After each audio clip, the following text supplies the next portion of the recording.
Well, hi, welcome to the first of our One Another's in our mission, this new missional community series. We really hope that this will not just be something that we learn more about with what healthy community looks like in the church or in your own personal life, but that it would be something that we really live out, something that we would become part of our lives, we become actively involved in. On Sunday, we talked about Romans 12:16. You have that, Liz? Yes. Live in harmony with one another. Do not be proud, but be willing to associate with people of low position. Do not be conceited. So harmony is a beautiful thing when it's done right. A good harmony is something that, people pay money to hear it, and you want to when it comes at you in real life, you want more of it. You don't want to stop it, you don't want to tamp it down, you don't want to silence it. You say, oh, that's beautiful. I want to have more of that. It's attractive. People are want to go around it. Now, harmony done in the wrong way is the opposite. People will pay for you to shut up if it's done in the wrong way. And we've all had experiences of how that's worked out in our own personal lives, using that metaphor of harmony, of like when it's gone really well, when it hasn't gone really well. When we hear something harmonious, we're kind of like, we're attuned to it. There's something in us, the way that God's made us, to where when we hear it, we want to go towards it like a moth to a light or something like that. It's the example of a primary school kind of band orchestra thing versus someone who's professional. Now, growing up playing instruments, I would drag my mom to all sorts of school band concerts that were probably completely horrendous when she was first going to them, let alone the practice time. Playing a saxophone, it's just like someone learning a saxophone is a horrible sound. But over time, that it got better, and a little bit, and then compare that to someone like a professional orchestra, and people again pay good money because it's a beautiful thing. So harmony is something, and living in community is something that we learn over time. It's not something that we're born with. Some people might be more naturally attuned to it to begin with, but no one is perfect coming out of the womb in living in this kind of way. It's work, and it takes a lot of practice in order for it to go well.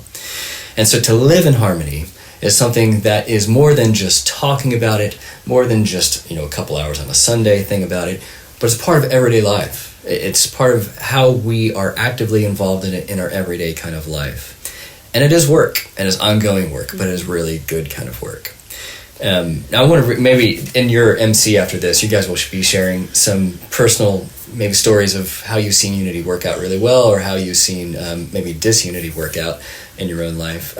Liz, you had a good example of kind of one situation that led to good possibilities and bad possibilities. Yeah, so for a lot of us, we went through a really difficult time during COVID, where actually pretty much the whole world were put into a really similar position, going through a pandemic.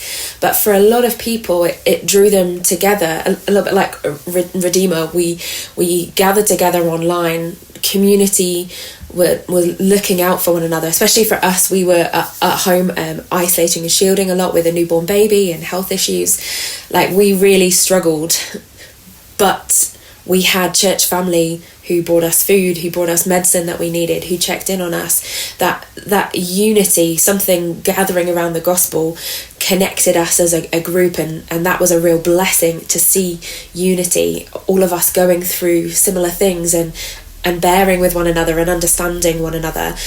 Yet in the same situation, so much disunity came from it, because there was so many, I suppose, differences in how we followed the rules and what things meant and what was safe and what wasn't, and what we're going to do with sort of meeting up and keeping relationships going, and that was really difficult for a lot of us, and split families, split couples, all sorts of things happened across the world because of COVID. Such disunity because of the disagreement, because of people thinking only about themselves rather than the community.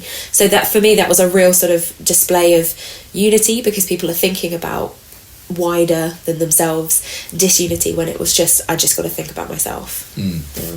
I was thinking of the example I have of unity working out well is I used to play a lot of sports growing up, and if you're on a good team, you have everybody working together. Now, you have played different positions, you have different kind of mini goals for each position, but if everybody's on a good team working together, then you're working together and you're scoring a goal or getting a touchdown or winning a game or the season or something. And when you're on a good team, you have people who are further along, like more talented or more skilled, or helping those who are less talented or less skilled. You're not trying to put them down or make them feel bad because they're not pulling their weight, but you're trying to help them pull their weight, because it's better for the whole team if people who are kind of a little bit less skilled kind of pulling their weight. So that is a good example of unity. I would think one of the best, worst examples of unity I've had, or a good example of disunity, would be, one of the worst jobs I've ever had was working in a chicken shop called Popeyes. And probably anyone can think of like a horrible job you've had, and where no one really likes the job. You have to get paid, so that's why you're there. Your boss is not really attentive, they don't really care. No one really likes each other because everyone's kind of miserable while they're there. The customers, they were never really happy with us. Part of that was kind of the way that we presented the business model with Popeyes, but some of it was just kind of like, that's just how it is working customer service. No part of it was fun at all. Well, there were a few little blips of things that were fun. The job itself, not fun. My happiest moments, as soon as I get to clock out and I'm in my car going home, that's when I was really happy. That's when I'd like sing. That's when I'd have like music on, like, oh yes, thank God, I'm free of that. That we don't want church to be like that, where people feel like they have to show up, so they do. But the happiest moments of their lives are ones that disconnected from the church, because the church is this like horrible situation. That's the opposite of how the Bible calls us to live together.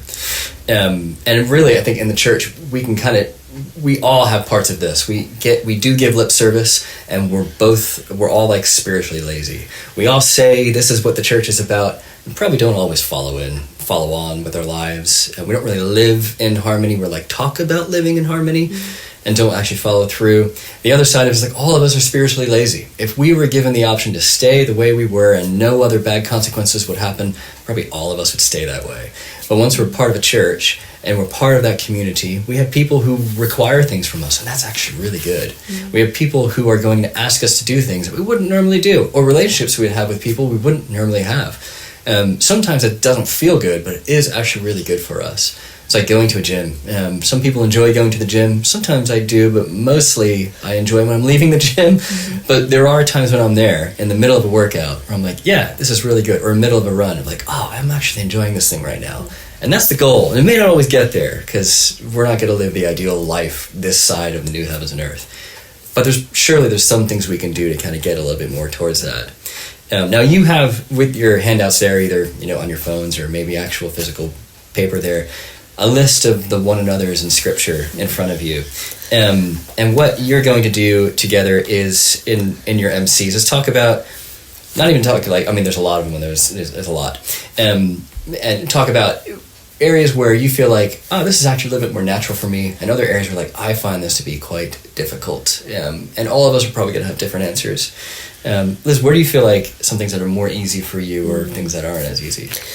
Yeah, well, looking at the list, one's like building one another up and kind of caring for one another, greet one another.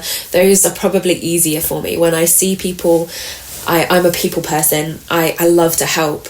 And so when I see someone struggling, or just see someone just on a normal day, I want to encourage. I want to say, actually, I see this great thing in you. Isn't that wonderful? When I see someone in difficulty, my nature is to go in and say, how can I help? What can I do? Can I cook a meal, or like come around or just be someone to listen? I think one of the things that I find then harder is the sort of more ones of speaking gospel truth to someone. So there's speaking to one another with psalms and hymns and spiritual songs. There's admonishing one another, that kind of tougher side of actually not just encouraging and saying a nice thing, but here's what the Bible says. And a lot of the time it is really encouraging and good, but sometimes it's difficult, and it's actually, we need to set ourselves aside and listen and obey God. And that's harder sometimes to share with people, but actually that is way more helpful than saying, oh, let me cook you a meal. But yeah, it's a lot hard. It's not as natural to me. Yeah, I get that. I think the one that is one of them that is maybe not as natural to me is bearing with one another. If someone says they're going to do something and they don't do it, or someone kind of has some kind of level of expectation and is communicated that and doesn't follow through, I find that difficult. There's no point where I'm like, I cannot wait to bear with this person. Like, Lord God, please give me examples to bear with one another. It's not a natural thing. Thankfully, the Spirit of God has worked in me. I feel like I'm getting better at it over time. But it's not something I'm just like waking up the day ready to do. Bear with one another. I can't wait to do that. One thing I find easy is the idea of like accepting one another and welcoming people from different kind of backgrounds. I love seeing and being a part of lots of different kinds of people hanging out and enjoying each other. So that one feels quite natural, and I do that without really thinking about it. It doesn't really require much of me as compared to some of these other things. Probably for every one of us, like forgiveness is probably something that we aren't born naturally ready to do. I can't wait to forgive. Now, some of us are going to be better at it than others, but who wants to say I can't wait to forgive someone, because that automatically means I can't wait to be hurt in some way. There's going to be loads of these that you're going to find, more difficult, a little bit more easier. The great thing is that people in your group are going to find different ones in different ways. And so when we work together, when we're living out that harmony, you're connected to people who find it a little bit easier to do the thing that you find more difficult. And so you'll be able to learn from each other in that way.